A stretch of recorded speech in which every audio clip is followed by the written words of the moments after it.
For the first time since the Israel-Iran ceasefire was announced, Iran's supreme leader Ayatollah Ali Khamenei addressed his nation. Rumors had spread that he had been killed in Israeli airstrikes prior to the ceasefire. Khamenei heated up the already tense post-war atmosphere in the Middle East. Contrary to the claims of the Iranian government, not to mention Israel and the United States, he announced that the attacks on nuclear infrastructure had not caused significant damage, and that Tehran was returning to work on its nuclear program. The US president greatly exaggerated what had happened. It became clear that he needed this exaggeration.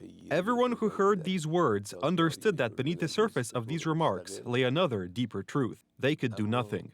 They could not achieve their intended goal. Iranian propaganda cannot afford to show any weakness. This is an extremely dangerous moment in the history of the regime.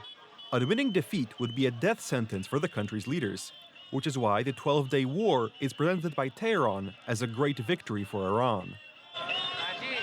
The Islamic Republic has dealt America a heavy blow.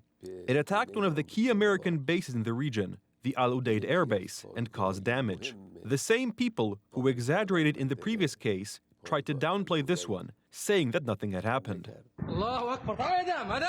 As for Al Udeid Air Base, the fact is that no missiles reached their target. All missiles flying over Qatar were shot down by air defense systems. As for the effects of the bombing, the matter is more complicated because they are simply not visible in satellite images, which leaves room open for speculation.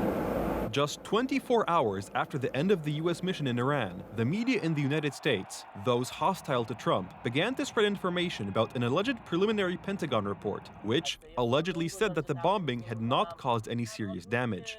This infuriated President Trump, who, during a NATO summit in The Hague, confronted one of the journalists, accusing her of publishing incomplete and distorted information. I would say issue the report when you know what happened. I wouldn't say that it could be severe or maybe not. They use the word severe. It could be severe or maybe it's not. So people like you picked up and said, oh, it's not severe. We're just looking for the report was not a complete report.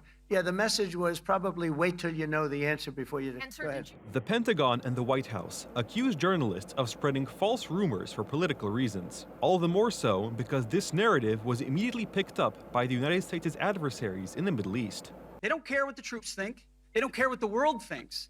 They want to spin it to try to make him look bad based on a leak. Of course, we've all seen plenty of leakers. And what do leakers do? They have agendas.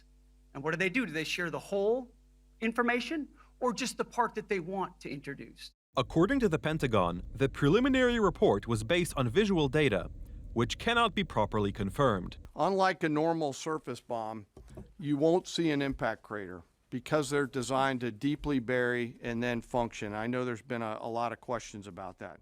All 6 weapons at each vent at Fordo went exactly where they were intended to go. The only thing visible in the satellite images are the bomb entry holes. All of the evidence of what was just bombed by 12 30,000-pound bombs is buried under a mountain, devastated and obliterated. So if you want to make an assessment of what happened at Fordo, you better get a big shovel and go really deep, because Iran's nuclear program... The problem, however, is that the ceasefire, which is brought about through pressure from the USA, does not seem to be particularly stable. Both Tel Aviv and Tehran feel they have unfinished business. All our fighters are ready, fingers on the trigger. If the enemy makes a mistake, it will face a strong and decisive response, just as it had for the past 12 days. When it comes to defending this country, we do not hesitate for a moment. Israel knows that its defensive capabilities are much weaker today than they were 2 weeks ago. According to internal reports, the missile defense system is not effective enough against ballistic missiles. This means that Israel will take direct threats from Tehran much more seriously. The US president, on the other hand, has already announced that if Iran resumes its nuclear program, the United States will simply bomb it again.